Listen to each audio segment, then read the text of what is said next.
안녕하세요. 구초이스입니다. 지난 시간에 이어서 부동산 학의 가장 기본이 되는 핵심 이론에 대해서 알아보고자 하는데요. 오늘은 두 번째 시간으로서 부동산의 분류에 대해서 한번 알아보도록 합니다. 부동산의 분류를 할 때 한국표준산업 분류에 의한 것을 한번 알아보도록 할 텐데요. 두 가지로 나눠집니다. 부동산 임대 및 공급하고요. 두 번째는 부동산 관련 서비스업, 이렇게 부동산이 나눠지는데, 부동산 관련 서비스업은 크게 부동산 관리업과 부동산 중개, 자문 및 감정평가업 이렇게 나눠지고요. 부동산 관리업은 주거형과 비주거형 이렇게 구분이 되어집니다. 부동산 중개, 자문 및 감정평가업은 부동산 중개 및 대리업과 부동산 투자 자문업, 부동산 감정평가업 이렇게 구분이 됩니다. 부동산 관련 서비스업은 공인중개사 업무와 상당히 관련이 깊기 때문에 부동산 임대 및 공급업에 관한 분류보다는 상대적으로 시험 문제에 많이 출제가 되고 있습니다. 이렇게 보시면 암기하기가 그냥 쉬울 것으로 보이는데요. 눈으로 보고 있겠다가 시험 문제를 풀려고 하면 바로 해결되지 않을 수도 있습니다. 그래서 다시 한번 첫 글자만 따서 암기하는 거 추천드립니다.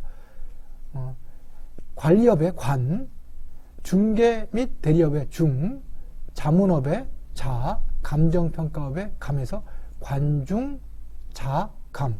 부동산 서비스업은 관중자감이다. 관중자감은 부동산 관련 서비스업이다. 이렇게 암기해주시면 편하게 기억할 수 있을 것 같습니다. 두 번째는 부동산 임대 및 공급업은 부동산 임대업하고요. 부동산 개발 및 공급업 이렇게 두 개로 나눠져 있고요. 부동산 임대업은 각각 주거용 건물 임대업과 비주거용 기타 부동산 임대업 이렇게 세 개로 나눠지고요. 마찬가지로 부동산 개발 및 공급업도 주거용, 비주거용, 기타 부동산 이렇게 나눠지는 것을 확인할 수 있습니다. 여기서 주의해서 봐볼 것은요. 부동산 관리업은 주거용과 비주거용 부동산 관리업 두 개만 있습니다. 기타 부동산이라는 항목이 없다는 것이죠. 이것이 부동산 임대 및 공급업에 분류했다는 것과 다른 거니까 혹시 문제로 나왔을 때 틀리지 않도록 주의해 주시기 바랍니다. 세 번째는 부동산의 개념에 관한 내용입니다. 부동산은 하나의 속성으로는 정의될 수가 없고 다양한 속성으로 정의된다. 이걸 갖다가 복합 개념의 부동산이라고 그럽니다. 복합 개념의 부동산은 결국에는 어떤 A는 B다처럼 하나의 속성으로 정의될 수 없다는 것이죠. 그럼 몇 가지 개념으로 정의되느냐? 세 가지 정도의 형태가 나오는데요. 첫 번째는 물리적 개념으로서의 복합 개념의 부동산입니다. 두 번째는 경제적 개념으로서의 복합 개념 부동산입니다. 세 번째는 법률적 개념으로서의 복합 개념의 부동산입니다. 물리적 개념으로서의 복합 개념 부동산은 기술적 개념의 복합 개념의 부동산으로 얘기할 수 있고요. 부동산의 유형적 측면을 의미를 합니다.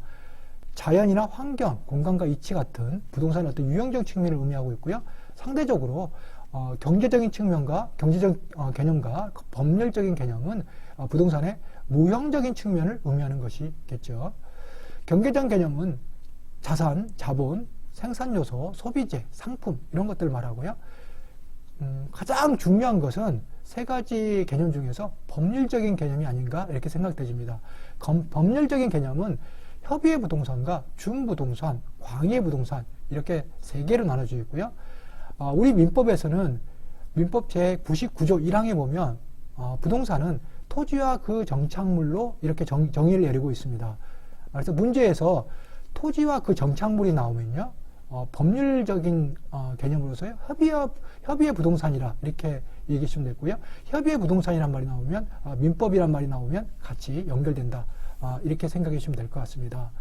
좀 더 한꺼풀 좀 더 깊게 들어가면요, 토지를 가지고 있는 소유자는 세 가지 권리를 가지고 있는데요. 토지를 자유롭게 사용하고 수익하고 처분할 수 있는 권리를 가지고 있습니다.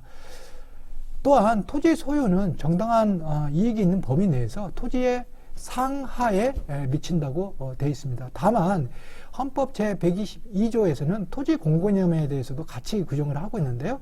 국가에 있어서 토지 소유권에 대해서는 국가는 법률이 정하는 바에 따라서 제한과 의무를 가할 수 있다라고 되어 있어서 토지 소유권에 대해서도 토지 공개념의 개념을 적용하고 있다는 것을 우리 헌법에서 보여주고 있습니다.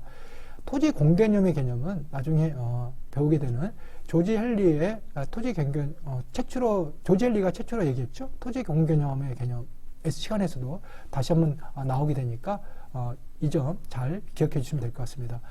두 번째는 준부동산에 관한 건데요. 준부동산은 부동산은 아니지만 부동산에 준해서 취급되어지는 것을 말하는 것이죠. 의제부동산이라고도 얘기합니다. 어떤 형태를 가지냐면은 등기하고 등록의 공시 방법을 갖춰서 준부동산으로 취급이 된다는 것이죠. 거기에 해당되는 것들은 그냥 공장이 아니고요. 공장재단, 광업재단, 그 다음에 등기된 임목, 그 다음에 광업권과 어업권, 선박이 될 수 있는데요. 선박도 20톤 이상에 해당되는 겁니다. 그러니까 문제에서 10톤의 선박이다 그러면은 그건 바로 준부동산에 해당되지 않는 걸 알 수 있습니다. 자동차, 항공기, 건설기계 이런 것들이 준부동산에 해당되는 것들이죠. 광의의 부동산은 협의의 부동산과 준부동산을 아울러서 합한 개념이다. 이렇게 보시면 될 것 같습니다. 상호로 알아본 법률적 개념으로서의 부동산의 개념이 좀 더 중요하니까 잘 개념을 익숙하게 반복해서 공부하셔가지고 문제로 나왔을 때 틀리지 않도록 주의해 주시기 바랍니다. 또한 문제에서는 복합 개념의 부동산과 복합 부동산에 대해서 알고 있는지 구분하는 문제가 출제되기도 하는데요. 아까 복합 개념 부동산은 하나의 속성으로 정의될 수 없고 물리적, 경제적, 법률적 개념으로 다양하게 정의될 수 있는 걸 복합 개념의 부동산이라고 이렇게 배웠습니다. 복합 부동산은 토지와 그 토지의 정착물이 각각 독립된 거래의 격체이면서도 마치 하나로 결합된 상태로 부동산 활동의 대상으로 삼을 때 이때를 갖다가 복합 부동산이라고 그렇게 일컬었습니다. 즉 복합 부동산은 따로도 같이 그런 의미가 되겠죠. 문제를 부동산의 개념에 관한 문제가 나올 때는 이러한 복합 개념의 부동산과 복합 부동산에 대해서 물어본다는 거, 이 점도 같이 기억해 주시면 좋을 것 같습니다. 다음으로는 정착물에 대해서 알아볼 텐데요. 아까 민법에서 부동산은 토지와 그 정착물이다 이렇게 배웠지 않습니까? 여기서 말한 정착물은 원래는 원래는 분리된 동산이었지만 토지와 별개로 간주되어 토지와 독립적으로 거래되는 정착물을 의미합니다. 네 가지 정도로 구분해서 말씀드릴 수가 있을 것 같은데요. 첫 번째는 건물이 있겠고요. 건물에는 아파트, 빌딩 같은 것들이 포함되겠죠. 그 다음에 등기된 임목, 임목인데 공시방법을 갖췄다는 거죠. 등기된 임목. 세 번째는 수목의 집단 미분리 가시인데 명인 방법에 의한 것이죠. 그 명인 방법이라고 하는 것은 나무에 수목에 소유자의 이름을 새기거나 또는 아마 과수원 논밭에서 이렇게 울타리에 새끼줄로 둘러서 치고요. 앞에 편말 같은 걸로 소유자를 표시하는 것들을 볼 수 있었을 텐데요. 이런 것을 명인 방법에 의한 수목의 집단 이렇게 표시를 합니다. 우리 민법에서는 관습법에 의해서 명인 방법에 의한 것들도 인정을 하고 소유권을 인정을 하고 있고요. 이런 것들 갖다가 독립 정착물로 그렇게 이해하시면 될 것 같습니다. 네 번째는 권한에 의한다는 것은 권리를 가지고 있다는 것이죠. 권리를 가지고 있어서 타인 토지에 재배되고 있는 농작물도 독립 정착물로 인정된다 하는 거 알아주시면 될 것 같습니다. 종속 정착물은 토지의 일부로 간주되어 토지와 함께 거래되고 있는 정착물을 말하는데요. 교량, 축대, 돌담, 도로, 다리 같은 공작물과 특별한 노력을 기울이지 않는 그런 나무나 단형생 식물 이런 것들을 갖다가 종속 정착물로 규정하고 있습니다. 부동산의 개념을 물어볼 때 정착물과 동착물 전체를 물어볼 수도 있고요. 정착물 중에서 독립된 정착물인지 종속된 정착물인지에 해당되는 것을 물어볼 수도 있습니다. 정착물이 아닌 것들은 동산으로 간주되는데요. 동산은 크게 세 가지로 나올 수 있으니까 요거에 대해서 기억해 주시면 되겠습니다. 첫 번째는 계속성이 없는 판자점이고요. 두 번째는 가식 중에 있는 수목입니다. 가식이라는 건 가짜라는 얘기죠. 임시로 심어져 있는 수목을 얘기합니다.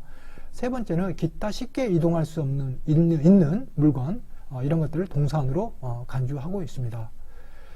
부동산의 개념에 관한 문제들을 볼 때 중요하게 다뤄져야 할 질문들이 있는데요. 두 가지만 살펴보도록 하겠습니다. 첫 번째는 건물에서 제거될 때 건물의 물리적, 기능적 손상을 주는 설비는 바로 동산이 아니고 정착물이다 하는 거고요.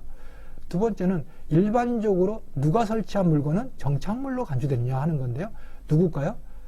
임대인입니다. 임차인이 아닌 임대인이 설치한 것이 바로 정착물로 간주된다는 거. 틀리기 쉬운 문장이니까 주의해서 봐주시면 될 것 같습니다.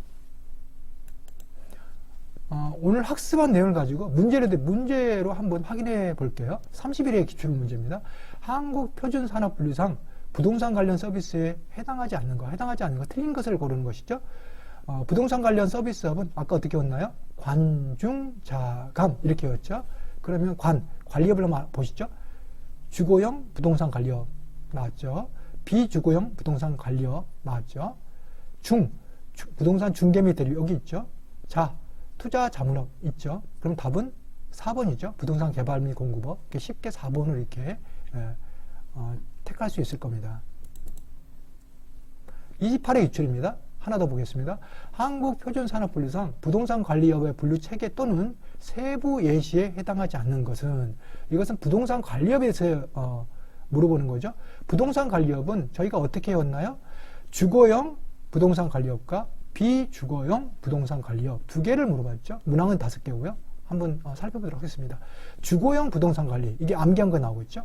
그럼 주거용 부동산의 가장 대표적인 게 뭐가 있을까요? 아파트죠. 주거용 부동산, 아파트, 관리. 그러니까 1번하고 5번은 같은 말이죠.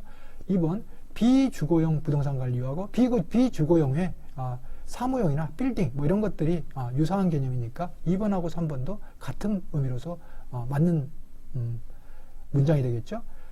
답은 4번으로 사업시설 유지관리 4번으로 체크할 수 있는데요. 유지관리란 말은 부동산 관리업에 해당되지 않습니다. 그래서 답은 4번으로 마크를 해주시면 될 것 같습니다. 다음은 올해 시험이죠. 가장 최근인 33회 기출문제고요.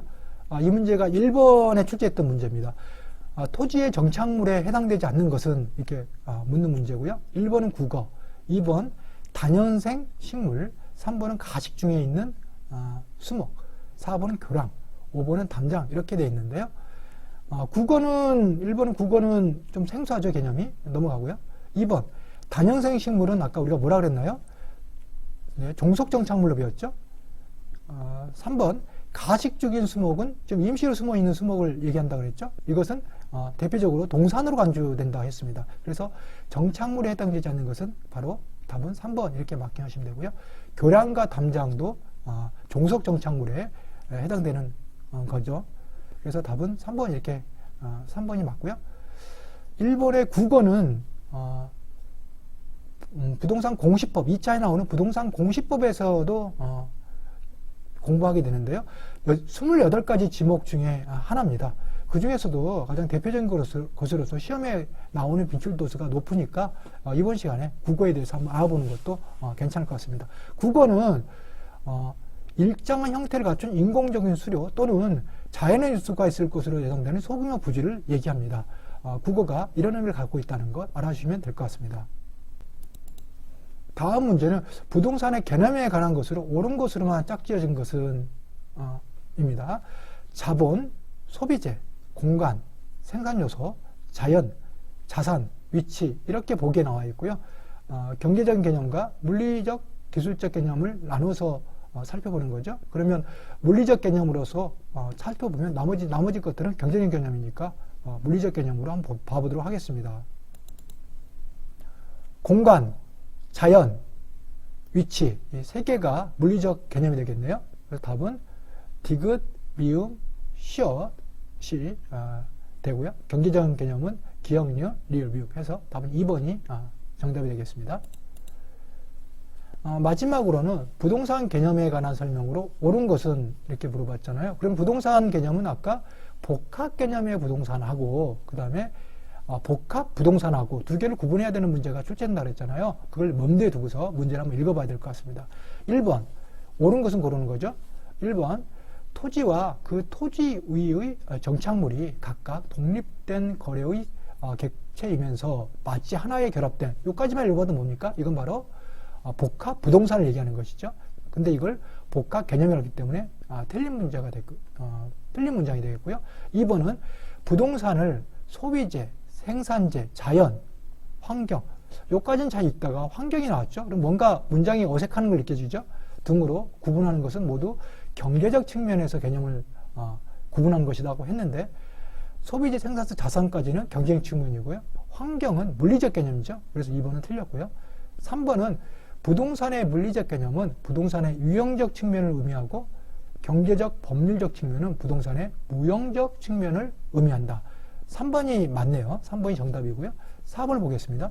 4번은 민법 제99조 제1항에 토지 및 중부동산은 협의의 부동산으로 구분된다.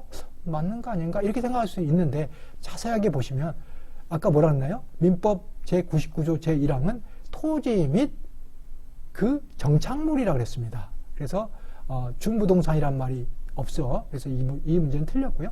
5번은 공장재단, 광업재단, 그리고 어업권, 광업권 등은 부동산과 달리 등기, 등록 등의 공시 방법을 가지지 않고 있다. 이렇게 되어 있는데 가지고 있다 그랬죠? 공시 방법을 가지고 있어서 얘는 중부동산으로 취급을 한다. 또는 의제부동산으로 취급을 한다. 이렇게 배웠습니다. 지금까지 부동산의 분류와 개념에 대해서 알아봤는데요. 다음 시간에는 부동산의 특성에 대해서 알아보도록 하겠습니다. 들어주셔서 감사합니다.